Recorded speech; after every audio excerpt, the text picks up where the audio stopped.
Yay Networks.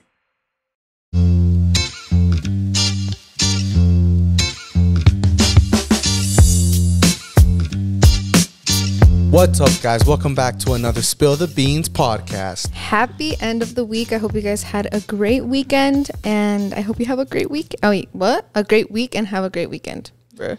Yeah, I hope the weather is great, just like it is here, guys. We have some splendid weather, and I heard that in Texas, you guys are already boiling over there, so I'm sorry, that sucks, but hopefully you guys get some clouds today. Yeah, we had snow last week, so we didn't see spring coming for a long time, but this week it's been 70s, so it's been perfect. And guys, guess what? Please wish me a happy end to my cuarentena. I'm finally over it. Actually, today is Tuesday, so tomorrow, Wednesday, I have my 6-week checkup where I can get cleared to work out, and I'm so excited. Baby, we're filming this on Tuesday, so if tomorrow, Wednesday, they tell you you're all good, how quickly will you start to work out? 1, and 2, what will be your first workout?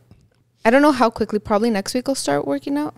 I'll start implementing it like once. You won't start Wednesday after the doctor's Hell appointment? no. I still don't feel 100%, okay. you know, like I still feel, I think that, I don't know, it's just TMI, but I'm still leaking a little bit of fluids. So I feel like when I'm done leaking, I'll start working out fully. But I think I'll start with like 12, 3:30. You know, okay. A little You're bit not gonna go straight into sculpt yoga? Hell no. Absolutely. I was thinking about it, but I can't because it's just too hard on the It's because body. you're thinking about your cute outfits where you can potentially see your pad. But if you go in big baggy sweats, no pasa nada. That's true, huh? Yeah, but I'm saying because I'm still leaking. Like I still don't feel 100%. Oh, okay. But I feel like it's all in my head. So as soon as tomorrow, my doctor's like, "Oh, you look great. Everything healed nice." I'm like, "All right, I feel like 100%." You know. So Yeah. it's the placebo. Oh, you think you'll stop leaking placebo wise? Yeah, you eventually stop leaking. Oh. Like you still have discharge, but it's different, like discharge and leaking fluids. Anyways, babe, exciting news we're going to start off the podcast with. Number 1, thank you guys so much for selling out God Goals Growing and Growing. Guys, we were a little bit nervous because they are crew necks and it is spring, but I kept telling Jonathan, like, it's spring and I like, look at me, I'm wearing a 2-piece set in the house, like the AC's going, and at night it's still a little bit chilly. But then I underestimated everyone that lives in Texas, and they're like, girl, we are boiling over here. But I started getting a little bit nervous because we dropped the video the day before and someone commented that, and I was like, shit, like no one's gonna want to buy this. Yeah. But thankfully it literally sold out within the hour. It's just that we had one small left for the whole day, huh? It was like waiting for that one person to purchase it, but it's sold out. I think we launched at 11 a.m. and by 12:20 it was pretty much sold out. Everything was sold out except like 2 small sweaters. And I felt like people would just go see extra large, and medium sold out, and they're like, oh, okay, sold out, because we got so many DMs. But it was just waiting for those 3 girls that are, you know, super short. But also I understand because most people go for the oversized vibes, you know. Yeah, that's true. So our smaller sizes always tend to take a little longer to sell out. But our sweaters are true to size, guys, and then our shirts are oversized. Just some clarification. But thank you guys so much for selling out. Every time we launch something new, we always bring a little bit more. And then obviously, like any business model, you're scared. The more quantity you bring, you get scared. Oh, is it going to sell out? Blah, blah. And honestly, we've gone to the point where I have, because I'm the one that orders the merchandise, that I'm like, I want some left for the year. You know, I'll order a lot more. I don't want to just make Vibin a launch thing. Like, oh, every launch it sells out. I want to have enough where like people, they run into our video on YouTube, or they follow our Instagram and they love the whole movement. They can go buy something, you know, like there's always inventory there, but you guys always sell us out, which is insane. Like, it's crazy to think. Like, I told Blanca, I was like, babe, congrats. Like, this was all you, her marketing. I'm just like the numbers guy in the back, make sure the website's all. He's the inventory guy. Yeah, I got promoted. But anyways, you do all the marketing, babe, and like the whole pictures and everything's I take the pictures, but you edit them, which makes it the aesthetic, right? Yeah. And she sells out all the time, guys. That's crazy, guys. I was always a little bit nervous to bring back merch because I was like, I don't know if it's still like as popular as it was back then. And granted, back then I literally did no marketing for my merch and it would sell out. So for this, I was like, damn, I don't know. Like, I don't think people are the same anymore. I don't think people care about it. And you guys blow me away every time. And what a selfless thing to do, like, from Blanca's end, guys. Like, I'm a toot her own horn, because the other day, well, two people asked, our graphic designer, then my barber. He was like, oh, since this is merch, like, you guys get to keep all the money, right? You don't do the therapy. I was like, no, like, even though it's Blanca's merch, you know, it's like Vibe and X Blanca J, like, this is still 20% goes towards therapy, which is crazy, you know, because, you know, YouTubers can do everything they want. You know, everyone's entitled to do their own thing, make their own money. But like the fact that from your own personal merch, it still goes towards helping people, which is crazy. But, and then number two exciting thing, the second exciting thing, why did I say it like that? Number two. Next time you see this podcast, guys, I think for real this time, for real. No, don't say I think. For reals, we're going to have a freaking. It's because when you put I think, there's like, in case you don't. You know? No, but that's why. Don't think. It's because from our end, le vamos a echar ganas. But, yeah. you know, kids, spring, they could get sick. Yeah. We could get sick. I always get sick around this time, so yeah, God forbid. Well, hopefully you don't. Yeah, but if everything goes well, guys, we got all our furniture delivered. We're gonna go the wallpaper route, just it'll make it more fun. And then we finally talked to someone that's gonna help us, you know, with the interior designing. So we're super excited, guys. Next podcast, you will see the Spill the Beans podcast studio. Dun dun dun. DIY by yours truly. Well, not me. I'm working with a graphic design. No, an interior designer. Yeah. She's telling me everything that I have to do, and then Jonathan is going to get to work because I can't do much, you know. Yeah. But yeah, I picked out pretty much everything, don't you think? Yeah. I got your approval, but I picked it out. And it's just going to be, you just wait. Like, it's going to be this vibe, like homey aesthetic vibes, but like an actual, like it's going to be professional. Yeah. Jonathan is going to get new ones of these because as you can see, we're struggling. Yeah, I'm holding mine. So I have bought 4, guys, totaling $250, and they have all broken. That one's on a thread. Yeah, but it's just because we have to put it in, take it out, and then we don't even know what happens in the, you know, in the process of packing it up. So this time, like, everything's just gonna stay. Oh my God, it's gonna be so nice to just show up, sit down and record instead of having to set everything up. And then our fast, we moved out of town, but Longmont, our old town, has like their own Wi-Fi called Nextlight. It's like fiber optics. So the uploading a YouTube video at our office, it uploads in 7 minutes, guys. Here at home, it's probably like closer to 40. Yeah. And that doesn't sound like a lot, but when you have been doing this for a long time, 40 minutes is a lifetime. With 2 kids screaming that they're hungry and they want your attention. Yeah. Or when they're due and it's like 4 p.m. and our managers want it by 5. So yeah, that's true. Yeah, it's a little bit. Or like they're like, hey, great video. Can you just edit this and that? And you have to go through the whole process of uploading it again after you did the small 2-second edit, you know? Yeah. But little minor things, guys, but they make a huge difference. A huge difference all for you. So yeah, guys, that is our 2 exciting announcements. I'm so excited to see our studio. You guys can head over to J&J, my channel, and our TikToks because I'm gonna upload a lot of content building the studio, and then you guys just get to see the finished result if you don't follow us anywhere else. Yeah. This episode is sponsored by BetterHelp. Babe, I would be lying if I told you my social battery was bursting with energy right now. Same here, babe. Therapy can actually give you the self-awareness to build a social life that doesn't drain your battery. I love therapy because it just gives me an outlet and someone to speak to every week. And I love therapy because I can get non-biased opinions to everything and all the emotions that I'm feeling. If you're thinking of starting therapy, give BetterHelp a try. It's entirely online, designed to be convenient, flexible, and suited to your schedule. You just have to fill out a brief questionnaire to get matched with a licensed therapist and switch therapists anytime for no additional charge. Find your social sweet spot with BetterHelp. Visit betterhelp.com/spillthebeans today to get 10% off your first month. That is BetterHelp, HELP.com/spillthebeans. But anyways, Blanca has a podcast prepared for us today. I sure do. She snuck around me and she's like, hey, babe, I have some relationship questions for you. And I was like, okay, let's do it. Let's do it. And if it's Thursday and you're just listening to this, we obviously have Miss Belen here. Yes. She's become the new podcast co-host. Co-host.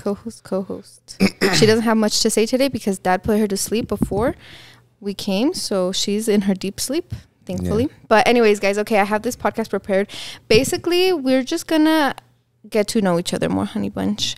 But okay, I wanted to say these because you guys can actually write these questions down and ask them to your partner or your mom or whoever you want to get to know deeper, you know.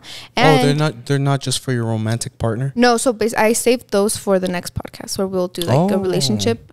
We have a relationship podcast cooking up for you guys, but for this one, it's just gonna be for any relationship you want to deepen up. Yeah. So let's go, honey bunch. Are you ready? These are gonna be deep, so you better get your thinking cap on. Okay. Okay. This first one is, what used to make you happy but no longer does? Damn, these are personal? Mm-hmm. I thought it was going to be like with other things. No. Like, what do you think you could do better with your brother or something, you know? No, this is like digging deep. Like, think about yourself. Okay.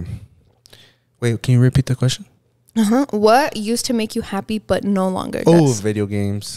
Really? Yeah. But you wouldn't say that they kind of make you happy when you play them? I don't play them. Like when you play them with your brothers? Once 2 months? When's the last time I played with my brothers, babe? Dang, that's true. Before.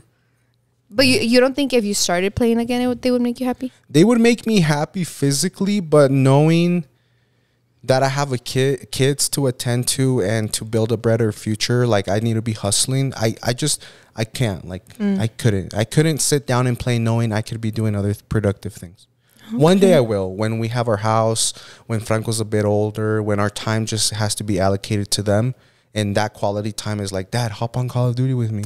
Then I'll be like, okay, I'm enjoying this again. But I can't be like playing knowing my son's downstairs building Legos and my daughter, you know? Yeah. That's or even like at night, because you know that you'll get interrupted anyways, you know? Exactly. Wow, that's crazy. I don't know. I didn't think about it for myself. Can we just interview you today? No. I can't think about it. It doesn't have to be deep. Like mine wasn't deep. Video games that made me happy. Would you say like exercising for now because you haven't been able to? I would say weightlifting. Okay. Because I remember when Bella and I used to go to the gym for 3 hours, we were just trying to stack on those bars. We're like, let's do 245 plates today. And I was strong. Yeah, you were strong. My freaking muscles, you couldn't even talk to me because I was so strong. And that made me so happy at the time. But I think as I started getting older, it just didn't make me happy anymore. You know? So now what makes me happy is like moving my body. So with yoga sculpt, I literally do 2, 4, 6 pound weights and it hurts, but I'm moving my body and I feel like I look toned and not muscular in a way. But yeah, I think weightlifting doesn't make me happy anymore. But yoga does. Well, sculpt, not the other yoga that I can get canceled for. Yo, it's because once you turn 25, like everything, you think it's 25 or having kids? I think it's having kids. I think it's having kids. Right, everything goes out the window. Like I was telling Blanca, I was like, I have this Jeep, you know, it's like 2022. I was like, once my lease is up or whatever, I'm gonna trade it in and get like a 1990 little Nissan Tacoma or Toyota Tacoma, because like materialistic things like that don't make me happy anymore. Nothing. Like I love going to yard sales and finding, you know, thrifted stuff or secondhand stuff. So I don't know, that too. Like materialistic things used to make me happy. Now they don't. That's true. I was gonna say for you, like driving fast. Yeah, I used to drive really fast. Now you're like, whoa, pushing it a little kids, bit. You know? But even when you're by yourself, do you speed? The other day I drove really fast by myself. I don't know why. I think it was on pre-workout. Or you were late to somewhere, no? This felt cool. I missed it. Oh, really? Yeah. So it maybe does make you happy, but you're just more conscious now because you have a kid. Yeah, and then right now, babe, I was getting ready to, like, I got out the shower because I got a haircut. And I was like, when's the last time I bought myself clothes? Like a shirt from H&M. Like, probably our last trip. What was our last trip? To Disney? Yeah. No, but you didn't shop that time. Probably Disney with our compadres. That was the last time. That's the last time I bought, what, October? Yeah, October. That's the last time I bought a shirt from H&M. A $6 shirt. From H&M? The normal black ones I always wear? Yeah. That is crazy. But like I said, like anything for... And it's not like I pobrecito. Like, it's because those $6.99 go towards Franco's animals at Petco. Yeah. We buy him animals every day. We don't have animals. But yeah, babe, you need to go on a shopping spree. Nah, I couldn't. I just couldn't. No? Like the shoes that I bought for the marathon running, like they were $160. And I was like, damn, but I use them every day. Yeah, that's true. And they're towards a goal, you know? Yeah, can't relate. I try to buy something cute every time I go to the store. But you get like 1 or 2 things. Yeah. And they're not that expensive. From Target. Yeah. All right, let's go to the next one. What did your parents teach you about love? Oh, these are deep. Mm-hmm. Damn, love? Love. I don't think like... I don't know. Like, I feel like parents, they teach us a lot of like physical things. Mm-hmm. Like how to put gas in your car, how to mow the lawn. Like I'm talking about like my dad or my mom, like how to do math, you know? But like in terms of love, like, I don't know.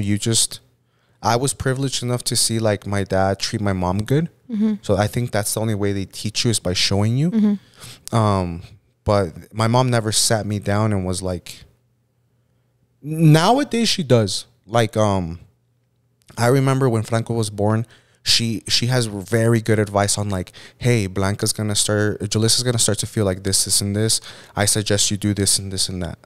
Or like when you and I my mom can notice we're having a little bit of issues, you know, back in the day, she'd be like, look, it's because girls like to be treated like this, this, and this. Mm-hmm. And so did my dad. But like actual love.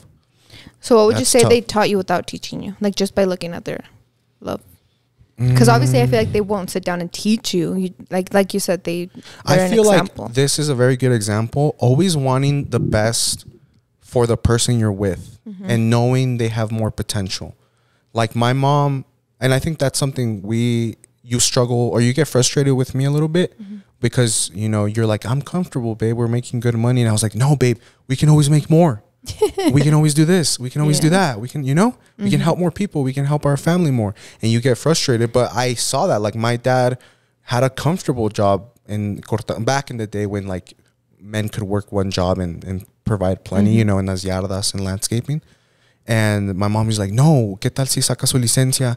And then you become a truck driver. And my dad was like, okay, I'll become a truck driver. Becomes a truck driver. You know what? Instead of working for someone else, ¿por qué no se compra usted su propio camión? My dad's like, damn, okay, like, let me go buy me camión.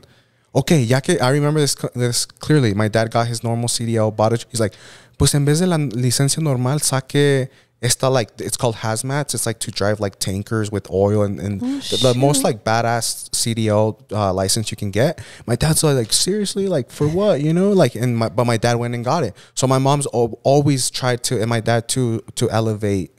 You know, my mom's like, I'm thinking about going to college, and my dad's like, go for it. You know, vaya saque su licencia or whatever it's called. You know? Yeah, damn, that's crazy. So I think I try to do that with you subconsciously. And you might see as like, damn, babe. I'm like, damn, babe, give me a break. No, or you always throw the like, you've kind of thrown that in my face before, like, oh, babe, you're not pleased. You're never pleased. You're always going to be wanting more. But it's just like, I guess that's the way I was raised unintentionally. Yeah, that was the example you have. Well, what's something you would say, babe, that your parents taught you about love? I think I'd say my mom taught me. My mom was the first person that taught me without teaching me. Obviously, it was just like me seeing it from the outside is unconditional love. That is the first thing. And I feel like that came in a lot with our relationship too, because I used to, when we were in a toxic relationship, I just loved you through everything, you know? Yeah. And it's like, I would say it's healthy until it's not, because then I can't be like, oh no, he's like, that too would be toxic. great right now. Yeah. And not great back then. But now, you know. Yeah. So that's what my mom taught me, just unconditional love. And it's just because I saw it through all of us. Like, even to this day, I remember when my mom and I used to bicker, or like when I was a teenager, and well, it was more with you when I was dating you, because I got a little bit, not rebelde, but I started sneaking around because we would break up, and then I wouldn't tell my mom that we got back together, and then I'd be like, oh, I'm going to my friend's house. Oh, I'm going to go out to eat with my friends. And it was always being with you. So when she would find out, she would get really mad. I'm like, damn, like my mom's pissed. But the next day she would just wake up like nothing happened, and then she'd be like, hey, like, well, just tell me that you're back with him, or just tell me that you're going with him, you know? So I think that that's what she taught me, just unconditional love, and not letting anything, like, she doesn't let anything bother her to the point where she won't talk to you. She won't like fix things. And just my mom just really loves everyone, like my dad, my brother, my sisters, even though she's been through so much with them, you know? Yeah. Yeah, that's crazy. That's like a fine line that as a parent you have to like learn how to navigate, because your mom also taught me unconditional love. There's a time where like your brother Joe would get into trouble, or your younger sisters, and your mom would just love you like the same, like the next in 15 minutes or the next day. I'm like, oh my God, can you be like stern with them? And then that slowly changed to like, she just loves her kids no matter what. And I know my mom and my parents love me. There wasn't a day they didn't wake up loving me with all their heart, but they definitely did show like, I got bad grades. Okay, I'm going to distance myself from you a little bit. Or you did something bad, I'm not going to talk to you. And no, they didn't stop loving me, but I felt like it wasn't unconditional. But with that being said, that raises a man to be a man and take action, you know? So like, do I wish like yes, like my parents maybe would have shown me that, like, oh, you got a bad grade, come here, everything's gonna be okay. But then I wouldn't have gotten a full ride scholarship to CU if my parents gave me that mentality, because the next time I got a C, the next time I got a D, or God forbid an F, you know, then I wouldn't be in a position where I got paid to go to school. Does that make sense? Yeah, but I think that regardless, like I've seen it a lot where it's like, you don't teach a kid that you're mad at him by ignoring them. Yeah. You know, like you have to go and tell them like, this isn't okay. And I guess it's like our parents, it's like, it's better than hitting him. I think it was two extremes. Like my mom was super unconditional. Like she needed some conditions in there. And your parents were more not conditional, but more stern vibes. You know, like I love him, but because I love him, I'm gonna make sure that he knows that he did something bad, you know? And they were and I guess this is where you come from, where it's like you give, like you think about consequences and you try to give the consequence. I feel like that's how your parents were. They gave you the consequence. Like when you got your license suspended, they legitimately took your car away. Yeah. And what did that do? Like you never got your license suspended again, you know? Never. But it's like, yeah, like that's how you learn. Yeah. And so I think that we just, as we grow, we have to find the middle. Like, don't go too extreme on both sides, you know?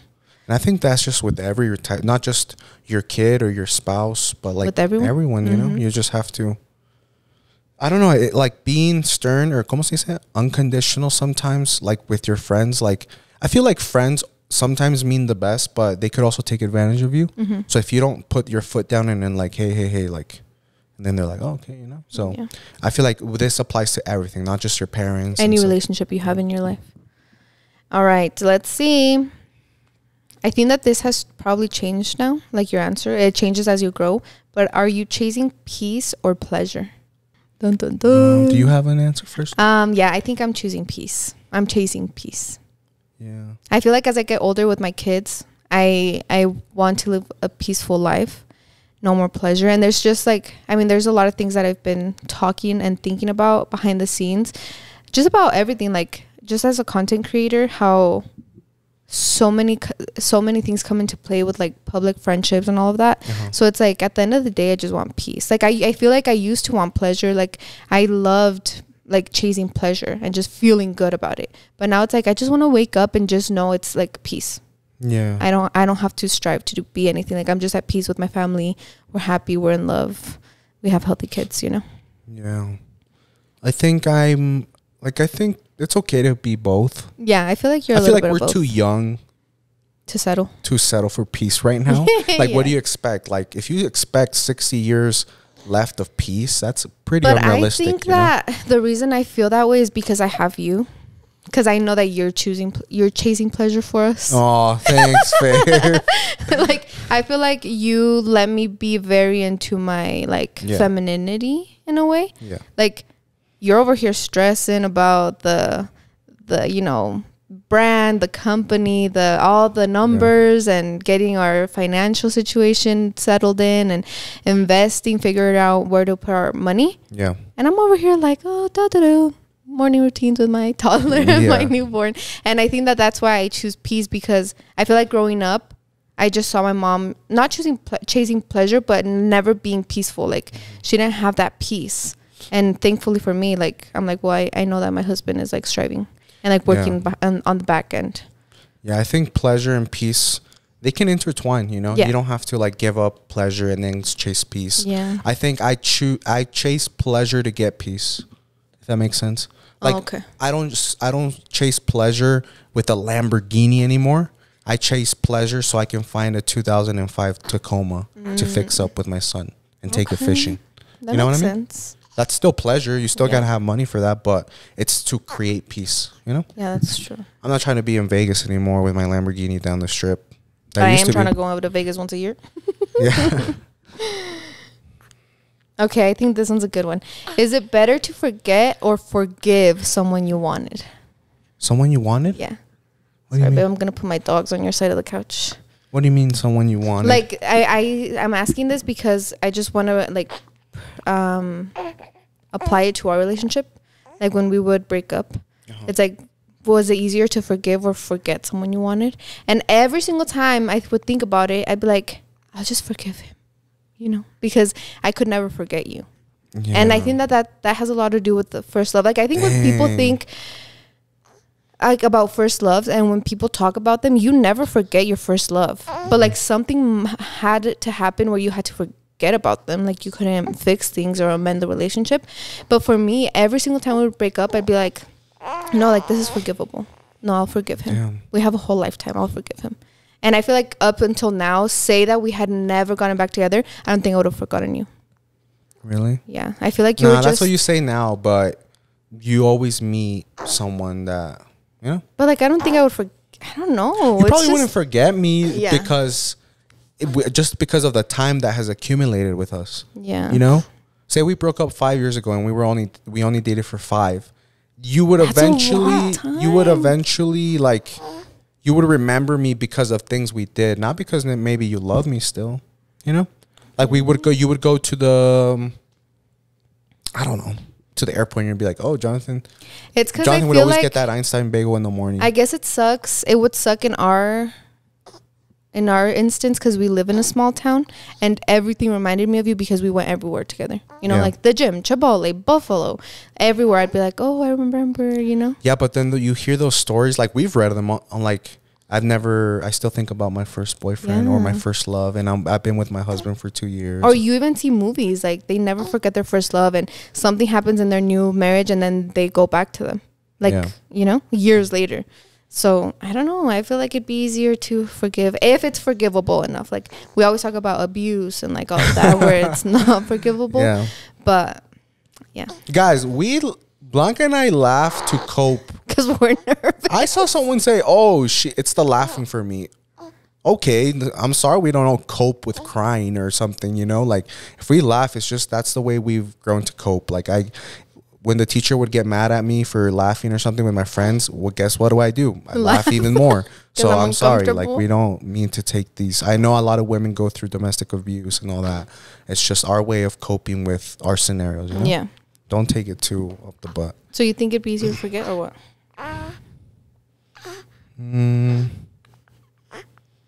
Yeah. Next question. I don't know.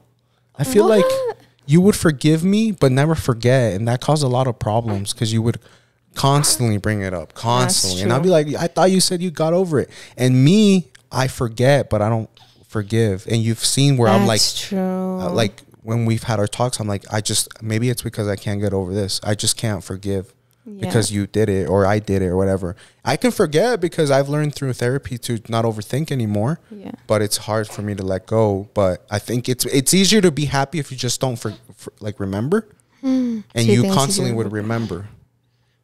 You know what I mean? So I think there's no right answer, babe. I just think however you deal with it better works for you. Okay.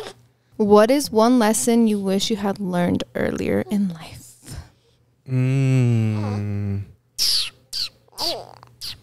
I think financial advice.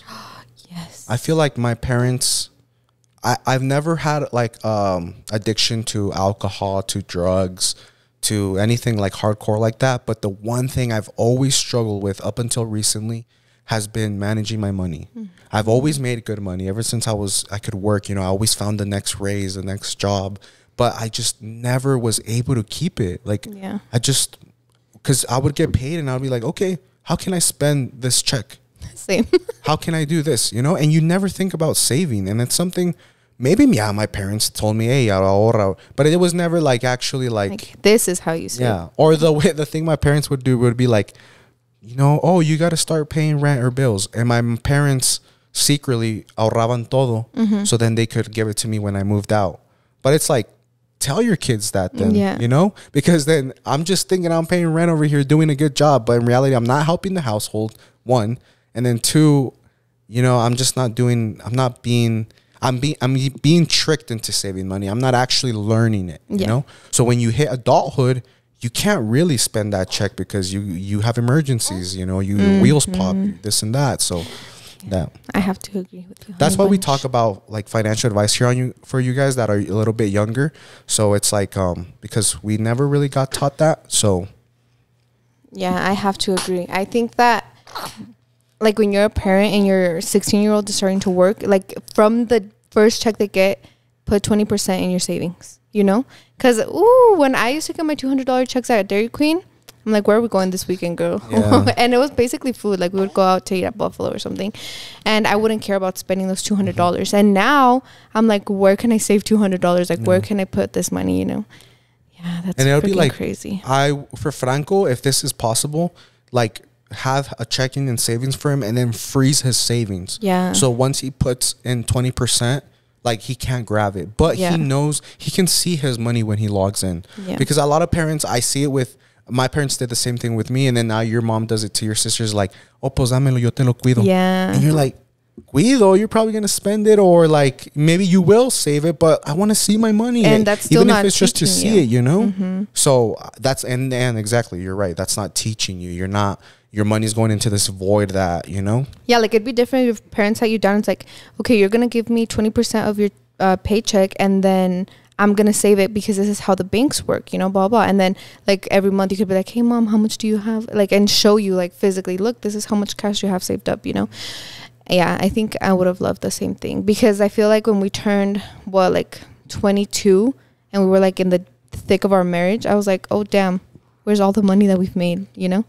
Which it's nice because before you have kids, like you're traveling and it goes to experiences, and those experiences no one can ever take away from you.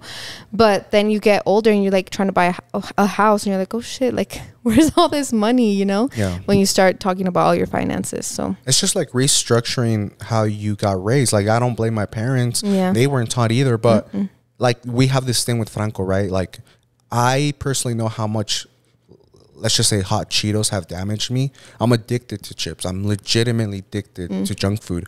So we talk about Blanca, like we're never going to give him soda, and chips will be like a once in a week type thing. If he happens to get his hands on them, you know? If he happens to see them. And he won't be ruined by that. I think same thing with finance. Like, you know, like, no, you got to give me 20% since you're 15, because when you turn 18 and you want to move out, you will have a down payment for your house. Yes. You know? Or like, to buy furniture at least. I saw this meme that was like, it's, you know, the two paths that split, and it's like Mexican teenagers save up for your dream home or buy a brand new truck. Oh, and I was like, real? I subconsciously went into that. I got my new truck as soon as I got out of high school. And it's like, that's just what you know. You know, that's what all my friends were doing. So I was like, why wouldn't I get a truck if I can do it, you know? Yeah. And then you realize all your smart friends that took the other route, they have their nice little house already. And it's like, damn. I remember growing up and everyone's goal and dream was to buy a house. And that was never my dream. But why? Because I never had that, you know, like it's like I never saw my parents buy a house. I never saw how amazing it is to own a house. I never knew like the assets and the equity you build, and like none of that. And I remember having Kaylee and I have been friends for a long time, like way before we even started dating you and Marco. And I remember as soon as her and Marco started dating and they got super serious, I would talk about, or like obviously you talk to your friends about, oh, when do you want to get married? When do you want to do this? And then she told me, she's like, I will not get married until we can buy a house. And I was like, what?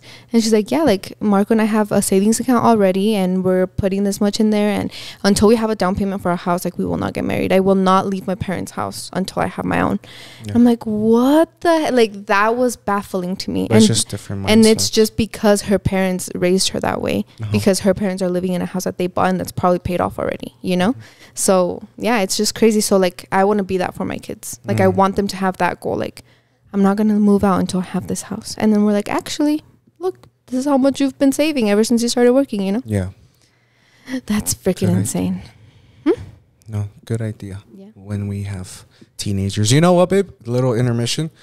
You know how we've talked about for a long time, but we haven't done like the having a subscriber on the podcast. I would love to have, obviously of all ages and stuff, but the first guest, I would love it if it could be an older person that has kids in their teens, so we can compare. Because you know, when like before we were parents, we would see the iPad kids, and we would be like, that's not gonna be me. And then Franco now, he's not an iPad kid, but he definitely goes on the phone. He don't have an iPad, and I will stand by that. I will not buy him an iPad, but I do let him use the phone. We give him the phone, you know, constantly. So it's like, oh, my kid's not gonna eat Chips Ahoy, and then now Franco eats Chips Ahoy or whatever, you know. So it's like, I want.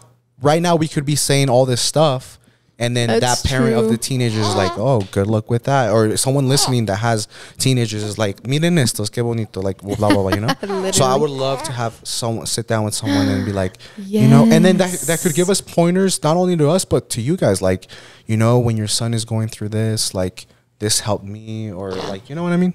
Well, yeah, guys, that was our little deep talk for today. That was good, babe. I wanted to get to know my husband a little bit more since we have grown. We're 25. We're about to be 26. Babe, you're going to be 26 in less than 2 months. No way. Yeah. Right? No. Yeah, 2 months and 2 days. Oh. Oh, no, wait. Yeah, you're right. I don't know why I thought my birthday was the 25th. Yeah, guys, we're going to be 26 this summer.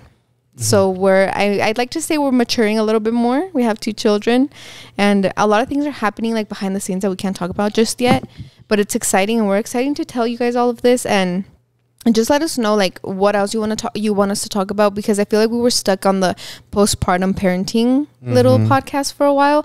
So you guys just let us know what you guys want to talk about, and if you guys want the advice podcast to come back, just email us, or actually DM us on Instagram your advice questions, because we haven't had any of those lately, right?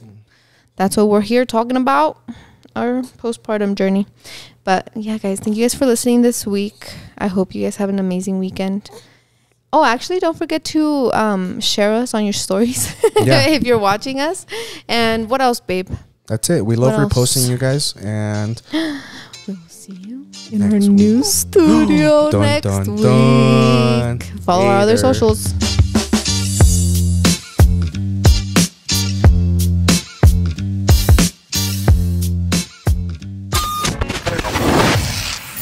Yay Networks.